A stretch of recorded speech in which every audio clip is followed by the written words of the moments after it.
if you're dating emotionally unavailable people, there's some degree of emotional unavailability in you too. Like, our relationships are our best mirrors, and every single person I've been interested in is emotionally unavailable. Well, I'm the common denominator there. So I keep choosing them for some reason. Why is that? In this episode of Insights at the Edge, my guest is Megan Sherer. Megan is a special and talented young person. She's just 34 years old. She's so accomplished, a holistic therapist and a somatic healer who specializes in love, self-worth, and relationships. She's also a writer, a speaker, and a host of the Well Then podcast.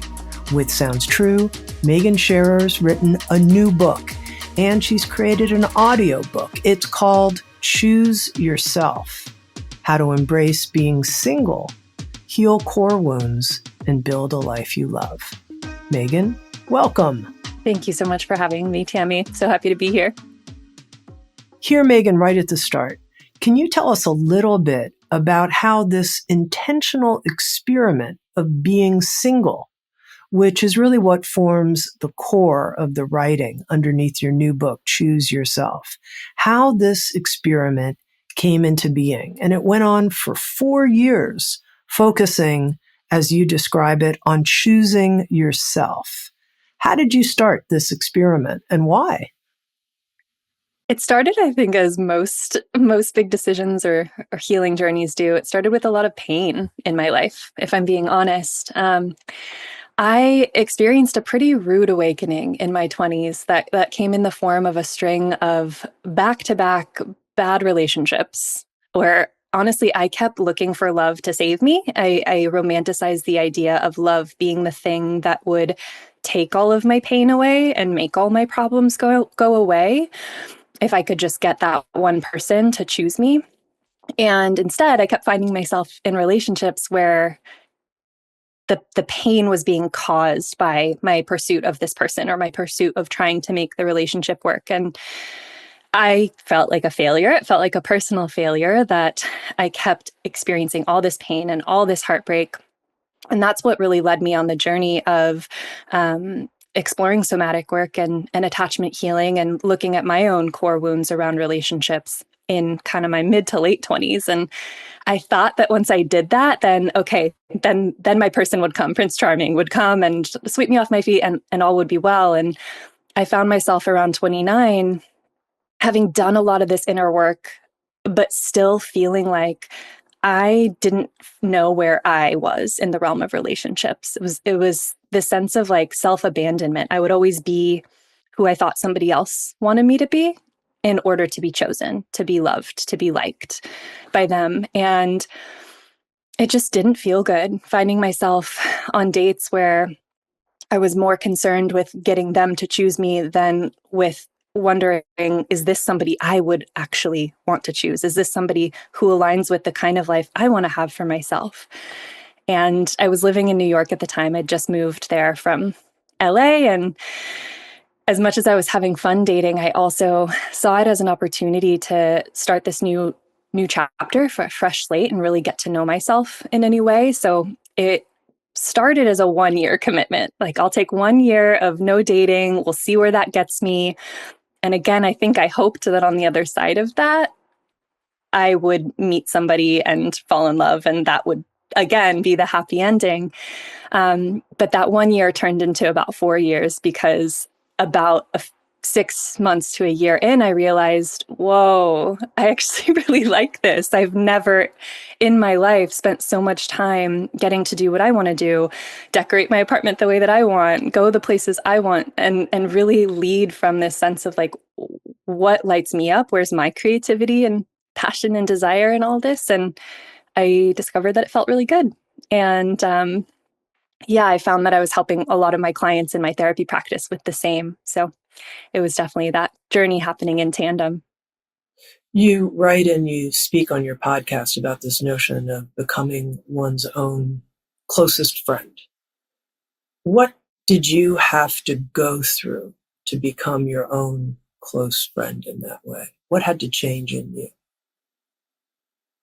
I had to become willing to no longer be sort of the judge, jury, and executioner to all the parts of myself that I felt a lot of shame about in the past. I think we all have parts of ourselves that maybe aren't our favorite, that we don't lead with, that we are scared for other people to see.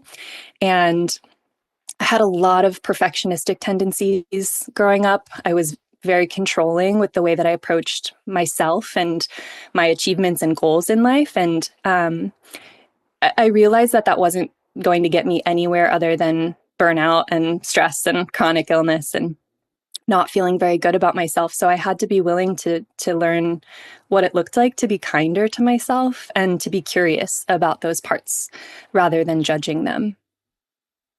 So I think a lot of people hear that, be curious about your parts. When the part of you that had shame would come up in your experience, how were you able to create a loving space and shift that? I'll say that this is something I still practice. It's a daily practice. I don't think we ever get to the place where we eradicate those feelings of shame or fear, sometimes self judgment. I think the curiosity helped for me initially because I realized I needed to create a little space between that feeling or that part and my core self. I needed to have some sense that this wasn't the whole of me. It was just one part, often like a younger part. We can talk about kind of inner child work. But I started to get to know these parts as really just younger, wounded parts of me. And when I thought of it like that, of course, I'm going to have compassion for a little girl, a child who felt shame about themselves. Like I would want to approach that child with a sense of compassion and curiosity and help them feel seen and less alone. And I think that kind of distinction that like I'm not bad, this is not the whole of who I am. It's just a part of my psyche, of my experience that helped create enough space for me to get in there with the shame without feeling consumed by it. You have a chapter in Choose Yourself about what you call the L word, loneliness. And I think that's probably one of the biggest fears that people have about not being in a relationship. I think it's okay, so I'm going to be really lonely. How did you sort through that? I think first it's important to acknowledge that loneliness it's understandable that it's a massive fear for most people because if we think about loneliness from like a primal, ancestral, or evolutionary perspective, loneliness would equate to death. If you were ostracized or separated from the tribe, you weren't going to make it. And so that the oldest part of our brain, that is sort of our fear center, our amygdala, is responsible for keeping us alive. And if it perceives like you're alone, you're going to die, of course it's going to prioritize connection over authenticity or like being with other people over being alone. So I think that starting there and just acknowledging that like our fear of loneliness makes sense and can validate that emotion helps again take some of the gas off, some of the pressure off, and feel like it's okay to feel lonely and I'm not the only one who feels that way. That was number one.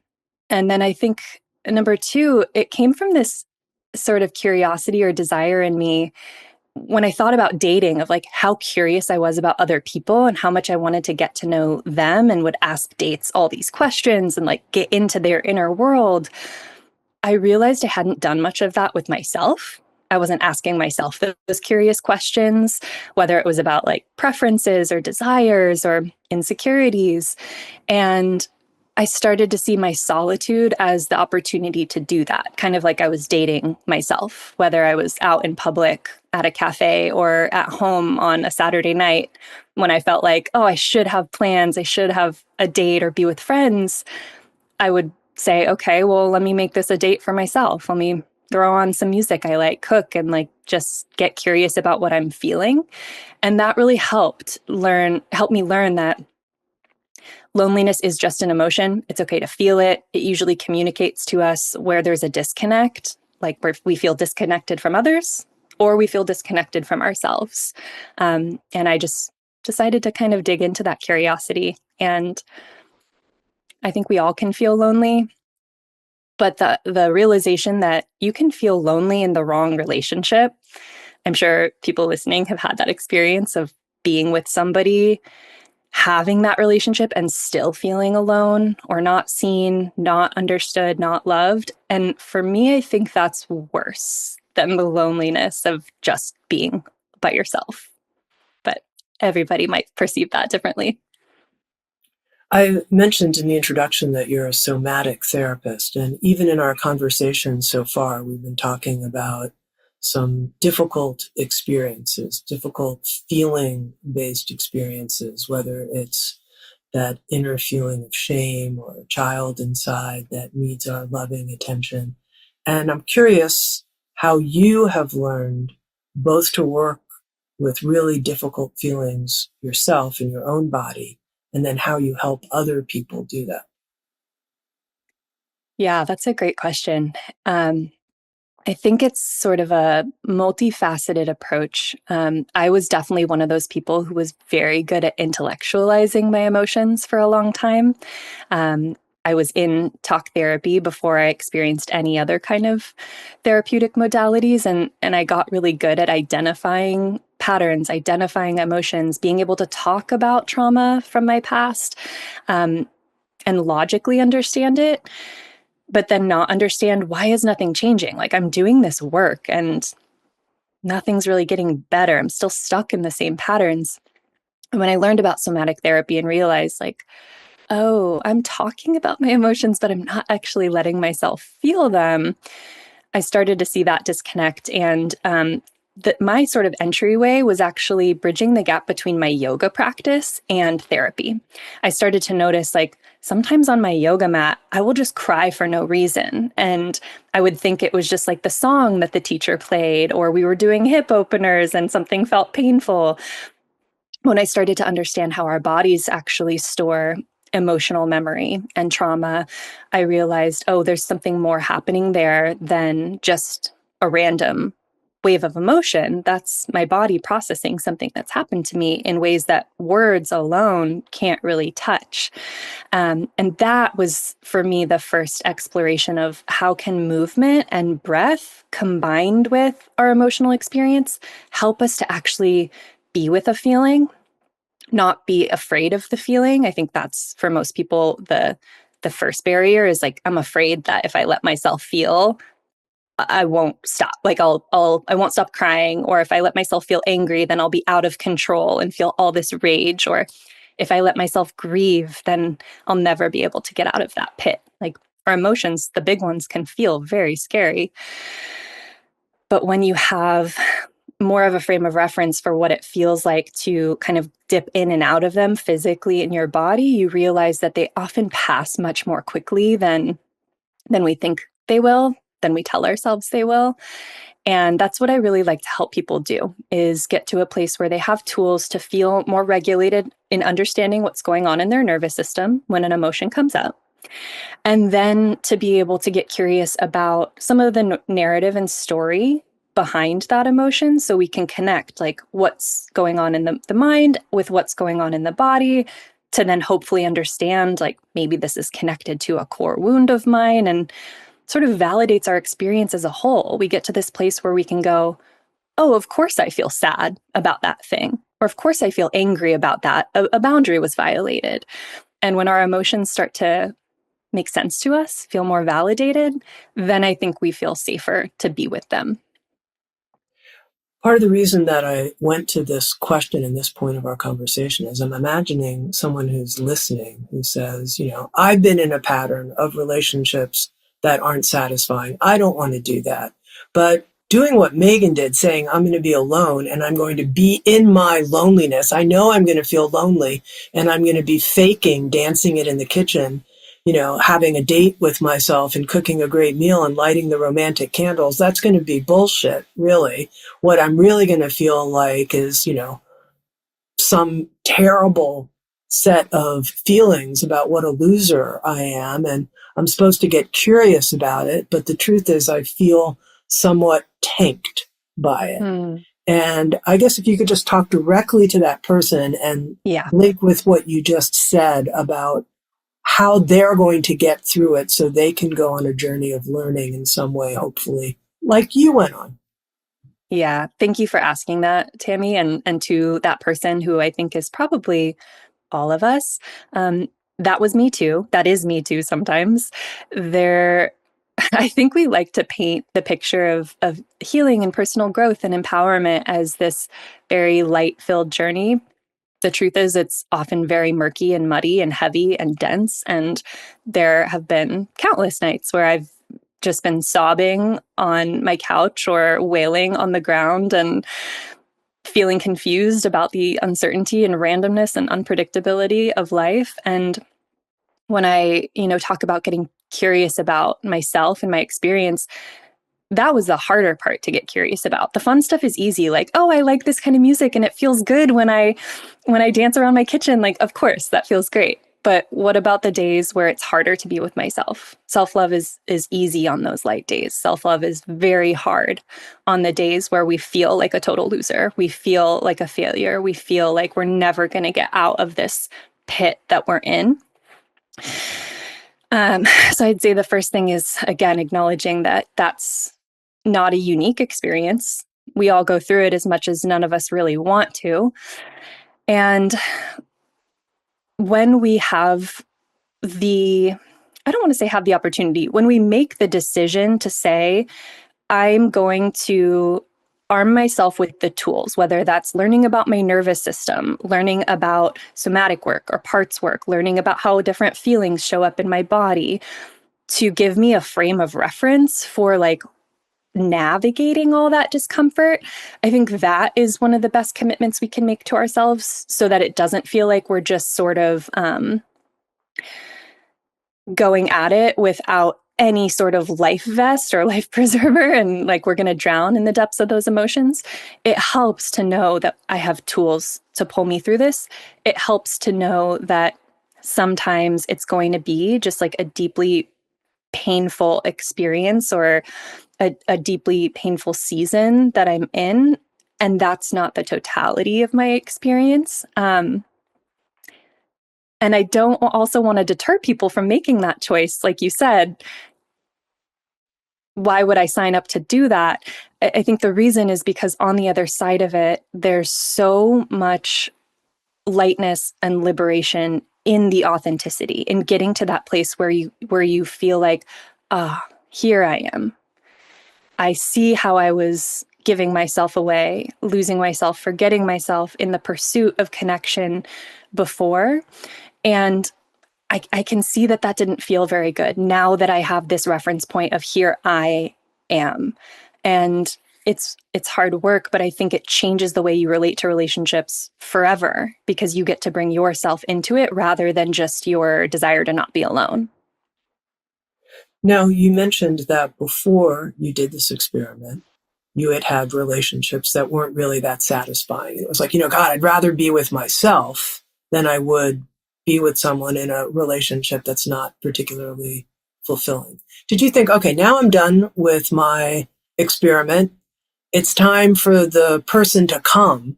Oh, this person hasn't come yet. Did my experiment really work? Or you're like, oh no, it worked, but and is there a sense of like, I'm still single and that means somehow I'm less than? Or would you say you've moved through that and that thought doesn't come up for you anymore? I think it's less about feeling less than. I've gotten to the place where I've been able to separate my self-worth from my relationship status. That was the party line for my 20s of like, if I'm single, there's something wrong with me because someone hasn't chosen me. And I need to fix that by getting someone to choose me. And through that time spent on my own, I realized like, okay, my self-worth doesn't come from anyone else besides me. I'm the only one who can dictate how I feel about myself. That doesn't eradicate my desire for partnership. And I'm clear about that in the book too. I still love, and I love the idea of partnership when it's the right person. Um, but to be honest, yeah, I think when I got to the point where I started dating again, and open myself up to the idea of relationship again after that period of being intentionally single. I think there was this desire, especially with this book coming out, for me to be able to find the person so that I could say to those women who really want partnership, like, look, it works. If you just do this, then immediately on the other side of it, you'll find someone and it'll be okay. All will be well, to like soothe that anxiety in them and in me. And it, again, hasn't panned out that way. But for me, it says less about my self-worth and more about my ability to double down on trusting the timing of my life. So it's been kind of more of a spiritual practice and more of a, can I trust that the life that's meant for me is the one I'm living and the one that's unfolding, even if it's not happening how I think it should. I'm very interested always when people trust life. I think it's such a big idea, and the timing of things and when things work and don't work, and that this is some unfolding process. What is underneath your trust? What informs that and makes it real for you? For me, it's a connection to sort of two higher powers. One being sort of universal power, call it source, God, love, universe. For me, a lot of those words are interchangeable. And then also connection to what I feel is my higher self, my core self, my soul, what I feel like my soul came here in this body to do. And those are two things that I did not have a relationship with for the first 24-ish years of my life. I didn't really begin a spiritual path, spiritual seeking, until a pretty heavy dark night of the soul in my early 20s. But that is really what forced me to look at the possibility that I don't have to do it all alone. I don't have to be the one to control and micromanage every little choice and detail of my life, which helped me to begin to loosen the reins on that pattern of perfectionism that I mentioned earlier. And then it's been about collecting evidence along the way. Over the last 10 years or so, I've had a lot of big sort of trust falls, big jumping off a cliff, free fall moments where I had to trust the timing of my life and trust in the uncertainty of a decision. And then seeing that on the other side of it, it worked out oftentimes differently than I had anticipated, but usually for the better. So I was able to collect those little bits of data of like, okay, when you trust in whatever it is you believe in, like usually you're supported and provided for and protected in the end. So I'm just going to keep betting on that.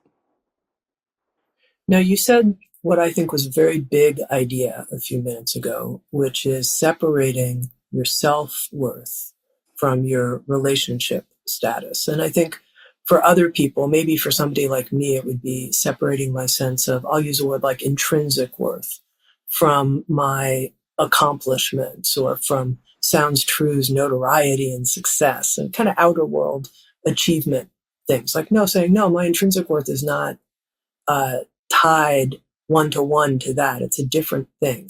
So I think for a lot of us, this notion of coming into a deep sense of value, that we feel the value of our being. Tell me for Mm-hmm. you how you've been able to land in that. And that's why when I say that I think you're a tremendously accomplished person at a young age, I think that if you're able to really come in, even if it's not all the time, but a lot of the time, into a sense of that value of being, that's tremendous, Megan. I Mm. feel I just want to hug you and celebrate you. It's a tremendous accomplishment in my view. Thank you for that, Tami. And yeah, I also completely feel you on the point of like how much we tether our worth to our accomplishments, the things we create and achieve and produce, and whether it's a relationship or a business or anything else. I think it's so easy to say that until I've checked these boxes or hit these milestones, like it's not enough yet. But I also had a point where I realized, like, if we're talking about in the realm of relationships, there are people who don't meet their person, their life partner until much later in life than some other people do. There are people who get married young and then get divorced or are widowed and lose their partner. And do they all of a sudden not have that intrinsic worth or value because they don't have a partner anymore, or they haven't met one yet? That didn't seem fair to me. So that's what had me begin to get curious about, okay, if relationship status isn't where it comes from, if career success isn't where it comes from, where does it come from? And you mentioned a word earlier that for me has been kind of one of the guiding principles, and that's value. We're talking about where our values come from. I personally look to, well, what are my core values? What is it that I value as a person? And if I can get clear on those, on the things that matter most to me, the qualities, the principles that I want to live my life by, the experience that I want to have in this body, and if I can make choices that are in alignment with those values, that's it. That's where it comes from. And if I'm self-abandoning, of course, I'm not going to feel good enough. If I'm living my life by somebody else's values, of course, I'm not going to feel like I measure up, because I'm trying to measure up to their yardstick, not mine. So I think that's, again, where it comes back to that self-discovery and curiosity of, what do I value? If I forget about what everyone else wants for my life, what is it that I really care about? And starting there. I'd like to know what you discovered about your values and also what you discovered about your purpose. You said that that was an important part of your journey of knowing yourself was, what's my purpose here? I'm so glad you asked that. That's actually something that's been very fresh on my mind lately, thanks to a conversation that I listened to, a podcast episode where Liz Gilbert was being interviewed. And she gave an incredible answer about purpose that kind of will tie into my answer. But as far as what I discovered in terms of my own values, I discovered that love was at the top of the list. And I knew that, but I was misunderstanding what I thought love was. I was pedestalizing this idea of romantic relationship as the equivalent of love. And so I began to discover, like, okay, if love is what I value, how can I find ways to play with that, to infuse that into everything I do, all of my relationships, but also just how I show up for my own body, for the communities I live in, for the cities that I live in, and the earth, the ground that I walk on. Like, how can I infuse love into everything I do?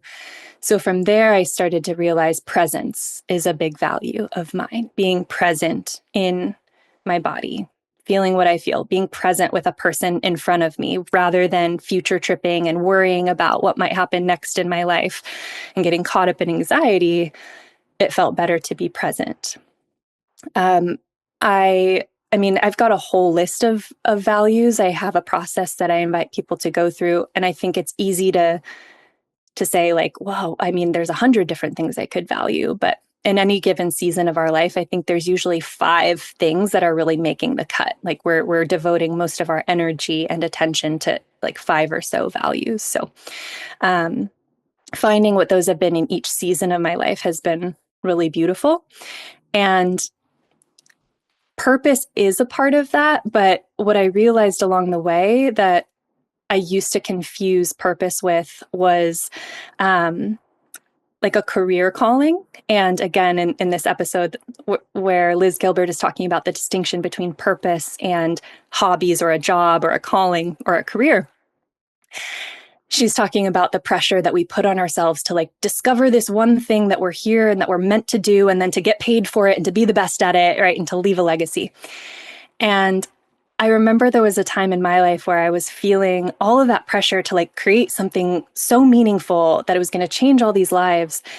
And if I didn't do that, then again, I wasn't good enough. I didn't have that value. And it really hit me through a lot of the somatic work that I do, through my yoga practice, that I believe our purpose, like the reason our souls came in to bodies, is just to feel things.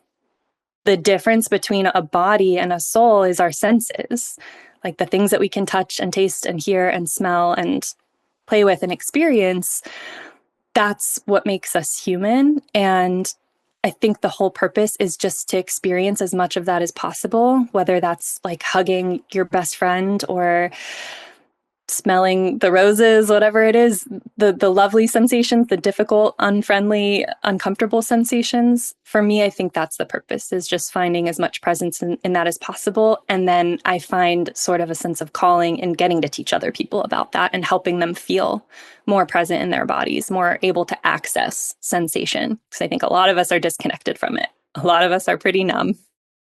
All right, let me go a little bit more into this, Megan, because this is curious to me. So I totally get, we have bodies, and after we die, we don't know what's going to happen, but if there is continuity, at least for a period of time, it won't be in a body. So there's something very special about being here in our body, and it allows us to experience all of these things. But is there any directionality in your view? Meaning, like, I feel all these things, the beautiful and the hard, the smell of the roses and the pain of heartbreak. That's it. Just feel it. Is there anything like, and then we get to contribute to the love in the world, or then is there some directional unfolding from that place? Yeah, I think that is where it becomes a little bit more individualized and unique. I think when we are present to what it is we're feeling, that's when we are able to tap into our creative potential and our creative power. And for some people, that means creating art, writing, singing, whatever it may be.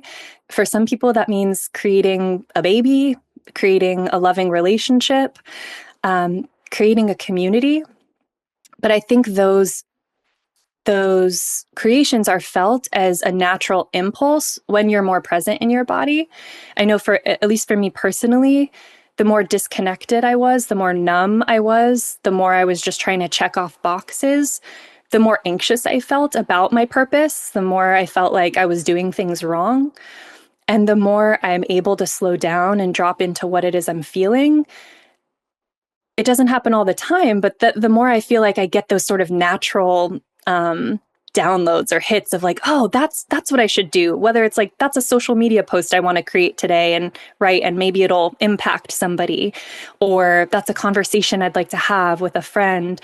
Those impulses usually come from that presence, from feeling what it is we're feeling. So yeah, I think what we create and what we contribute will differ from person to person. And I think it's important that it does, because again, if we're talking about, societal conditioning for women and relationships, there's this sense of like, well, if you're not married and you're not a mom, then you're not doing womanhood right.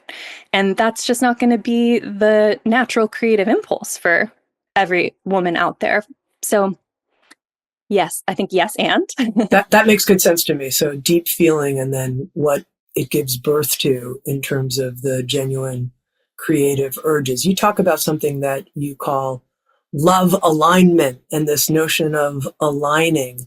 And I wonder how that might fit in here, deep feeling and alignment together, and what that means for you, and how you talk about aligning with love. yeah, for me, love alignment was really born out of that idea of when I discovered love is this really predominant guiding force, leading core value of mine in my life, and where I was looking at how am I out of alignment with love, I started to realize, well, a lot of us are out of alignment with love. We're kind of chasing relationship for the wrong reasons. And um, I began to see this theme recurring in a lot of the clients that I was working with, that a lot of the areas of unhappiness or disconnect in their lives often came from that lack of integrity or lack of alignment with the choices they were making, whether those were choices in relationships or in career or in their health and in their bodies. And so I started to get curious about like, what are the things that can bring us back to center? And oftentimes it was that sort of overlap of the way that we use and interact with our bodies, the way we feel our feelings, the way we connect to whatever faith or spirituality or higher power we believe in, which I know doesn't apply to everybody, but has made a really big difference for me. And then the way we relate with other people. All of those things kind of converge to bringing us back to this core central sense of self, that I think can really help us navigate the challenges of life with a little bit more ease and grace when we have a sense that we've got this, like, when I think of alignment, I think of my spine. Again, I've practiced yoga for a long time. Yeah. No, So me too. It's immediately what I think of. Yeah, please. exactly. And I don't know if you've ever had the experience of your spine being out of alignment. Like, I've been in a couple car accidents and gotten whiplash from those. And you can just feel it when, like, your neck is not properly stacked on the rest of your spine, or people who throw their low back out a lot. It feels incredibly destabilizing to have your spine be out of alignment in any way. So I think of all of these principles as kind of those vertebrae of the spine. And when they're stacked properly, there's that sense of, like, lightness in the body and ease, and there's more flow. So that's how I visualize it. But yeah, it's sort of that holistic merging of modalities. And how you notice when you're out of alignment, and then how do you come back into that, I'll just say, integrated flow of integrity? Yeah. I think for me, the doorway was understanding sort of the subtle changes in my nervous system. I think learning about our nervous systems is something we should all just be taught in school, because that's I think, our first line of defense, but also first indicator when something is off. Oftentimes, your nervous system knows before you do. And if we're able to be more familiar with some of those subtle sensations of, like, oh, my heart rate has sped up, or I've felt like I've been holding in certain parts of my body, or my gaze has been really fixed. I've been having, like, really repetitive fear-based thoughts. There's those little tells that show us that something might be a little bit out of alignment. I think most of us are pretty disconnected from those sensations. I was for a long time. And so we don't realize something's off until the big stuff really hits the fan, like the relationship implodes, or we hit that breaking point where we just can't do it anymore. We've burnt out. We're facing chronic illness or chronic pain, like our body's yelling at us. My goal is to, as much as possible, not let it get to that point anymore, because I've hit those points and it's, like, so hard and frustrating to come back from them.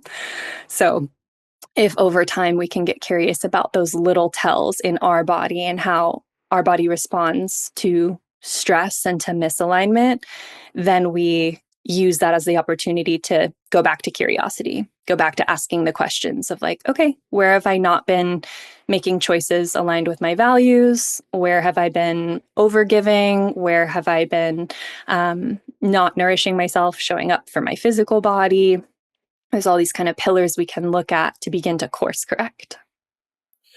In both the book and also in your podcast, well, then, there are certain themes that you circle around to, and I want to bring a couple of them forward because you've obviously thought deeply about them and taught deeply about them. And one of them is for women who find themselves dating people who are unavailable emotionally. And this is a pattern.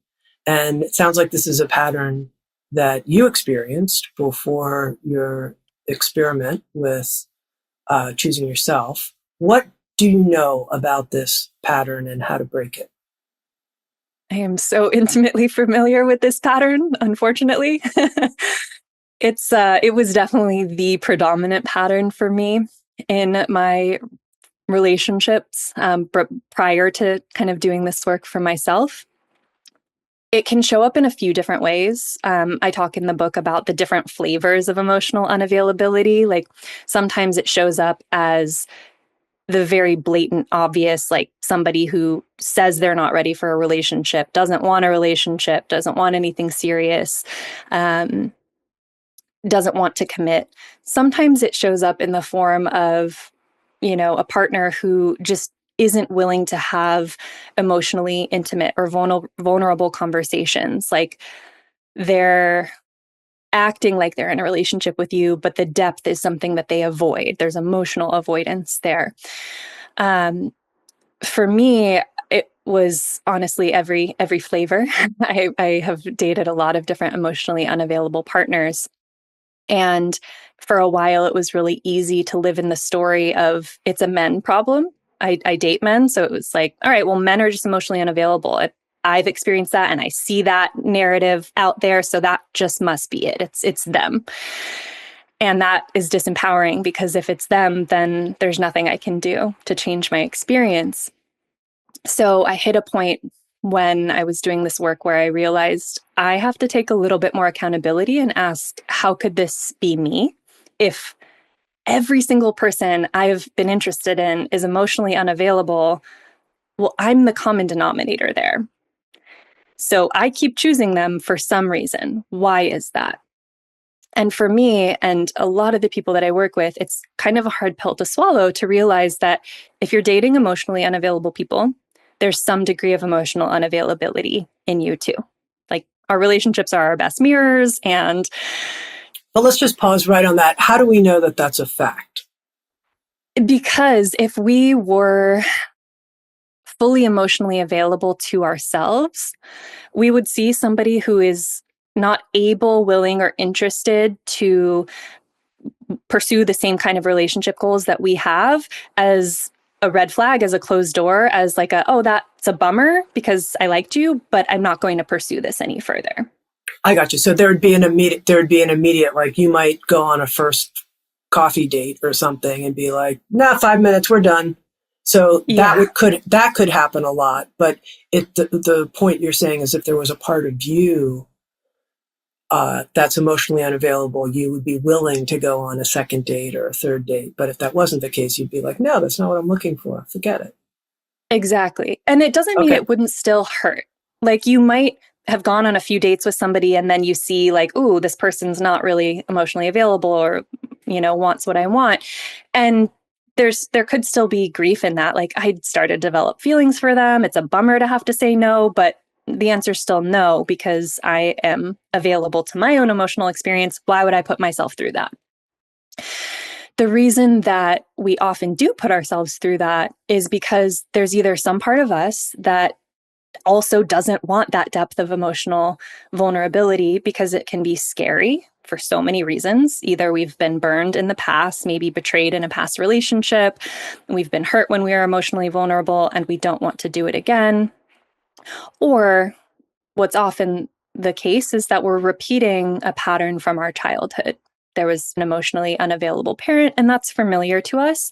And so there can be a part inside that says, but if I get this person to choose me, who reminds me of that emotionally unavailable parent, it'll finally close that wound. If I can get them to show up for me in the way that I didn't have back then, it will heal that wound. That's what most of us seek in partners is somebody who can heal that core wound. And what did you discover was going on in your experience, and how did you shift that?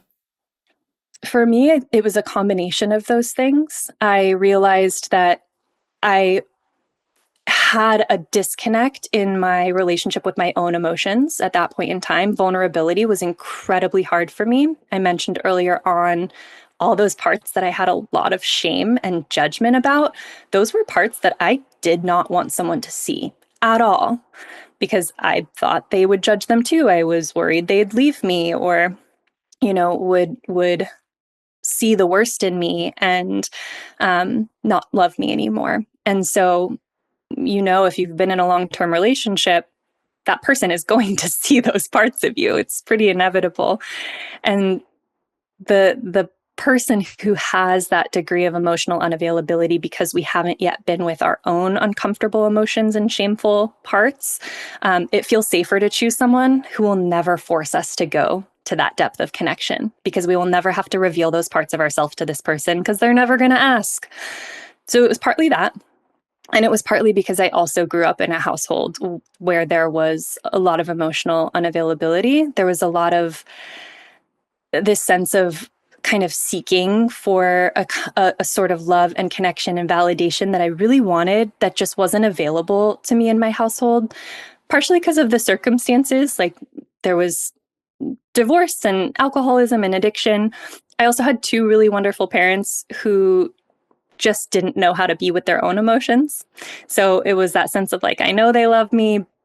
They're not really showing it in a way that am able to feel it. So I kept trying to seek that in partners too. I kept reaching for the person who felt distant because that was familiar. And I wanted the distant person to finally show up for me.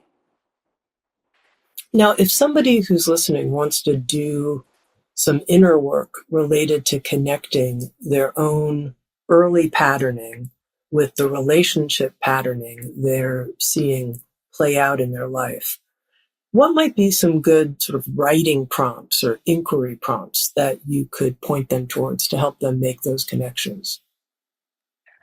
I give so many of them in the book, so that's definitely a great place to dive deep. But I think that um, first, just beginning to write out an inventory, like write about how you felt in each of the significant romantic relationships that you've had in your adult life, and then write about how you felt in your childhood, in your relationship with each one of your parents or caregivers, in the dynamic of your household as a whole. Like, write about the role that you learned to play, what you had to do in order to get love, to get praise, to get approval and acceptance. Like, who did you have to be in order to meet those conditions, to make love accessible for you?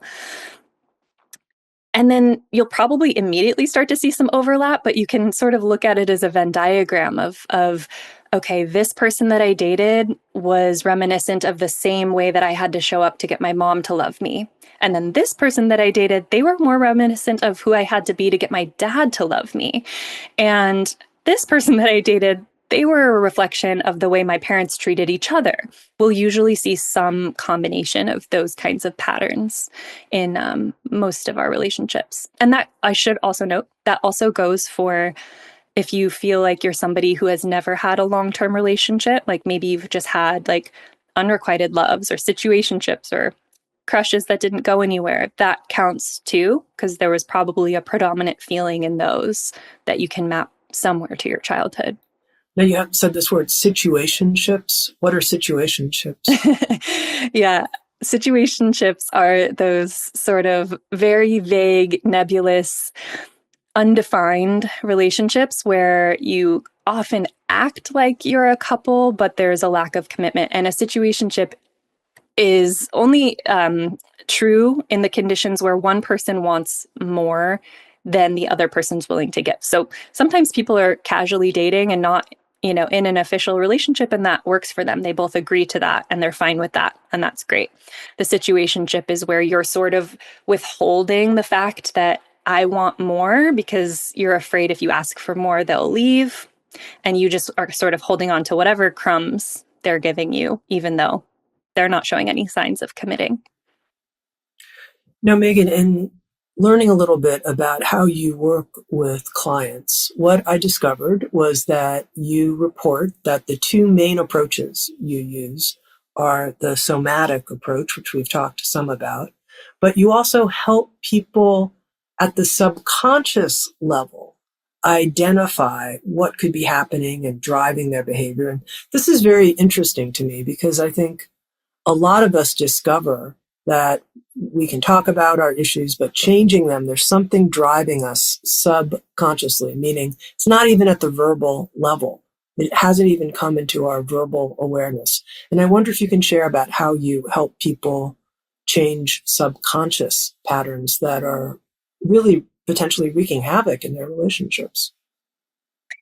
Yeah, I mean, I think that drives most of our behavior. Our subconscious thoughts and beliefs drive the good majority. Some people would estimate 90% of our behavior. And that's why I can have almost every client who comes to me tell me, I want love. I want a relationship. I want to feel good about myself too.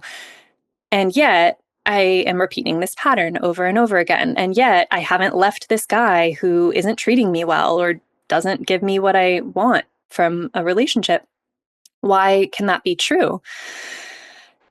Most of us have the conscious desire for good things to happen in our lives, including a good relationship. And when that's not happening, it usually shows us, okay, there's something going on the subconscious level.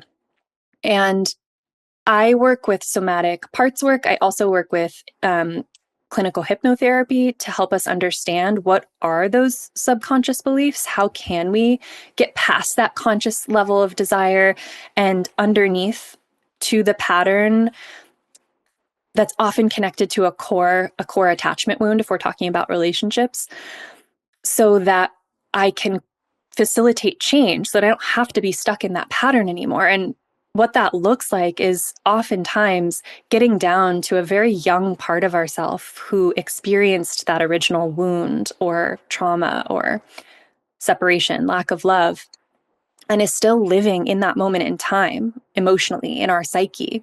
So we treat our partner as if they're going to leave us just like a parent did, or judge us and have really high critical standards for us, just like a parent did.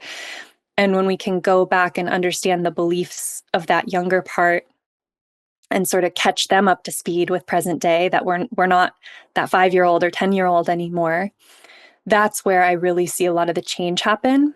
Because I was one of those people who was in talk therapy for years and found value in creating that level of awareness, but then still felt stuck, still felt like, why can't I change the experience? Why can't I change the way I feel, even though I've identified it?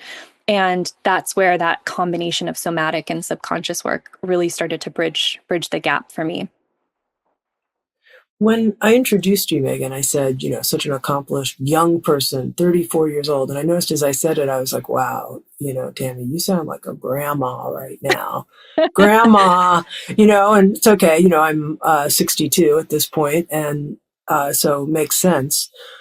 And I realized I met my wife when I was 39. And for whatever reason, I didn't feel particularly like, I can't believe you're this age. And I was just, I had had a series of relationships, but none of them were really enduring until I met Julie when I was 39. And yet I get the sense that often people nowadays, says grandma, in their 30s already feel like they're old in some way, like already like, you're not married yet? What's going on? And I wonder what you see in terms of that judgment in the zeitgeist, and is that true? And how to break through that for yourself and for the women that you work with? I try to, a lot of the I'd say, data that I collect about this kind of stuff comes from content that I see on social media. I get really curious about hearing other people talk about their lived experience and then reading the comments of what other people have to say about it. And I feel like there is a really big split happening now between those women that you mentioned who are like, oh my God, I'm so behind. I'm 30, haven't met somebody. It's never going to happen. I think that can be also incredibly fueled by if there's a desire to have children, especially like to carry your own children. For women, of course, that pressure is unique and certainly can add fuel to the fire in your 30s. But then I also see a lot of women these days, people in general online, feeling like 30 is really young in a way that it wasn't in the past. Like we look to maybe the generations of our mothers and grandmothers and the women who got married in their 20s and had babies in their 20s. And we feel like, oh my gosh, like I was a baby in my 20s. Why would I have kids then? So I noticed definitely a split there, but I'd say the majority of the women who come to work with me are the ones who are feeling behind and feeling a sense of urgency. And that's one that I certainly can relate to from my past experience. And I think a lot of it honestly just comes from sort of patriarchal conditioning. Most of, I mentioned reading the comments, most of the negative comments about being behind in life typically come from really misinformed, ignorant men, like trolls online who are saying things like, you're expired after this age, like you don't have any value. And I have gotten to the point where like it says so much more about their consciousness level and where they're at than it does about how I feel. And I hope that other women can get to that point too, where they're able to not internalize those narratives anymore, because you just never know what the timing of your life is going to look like. You meet a partner at 39 or any age, that is what 89. is right for you. 89. My my mom has been married 5 times.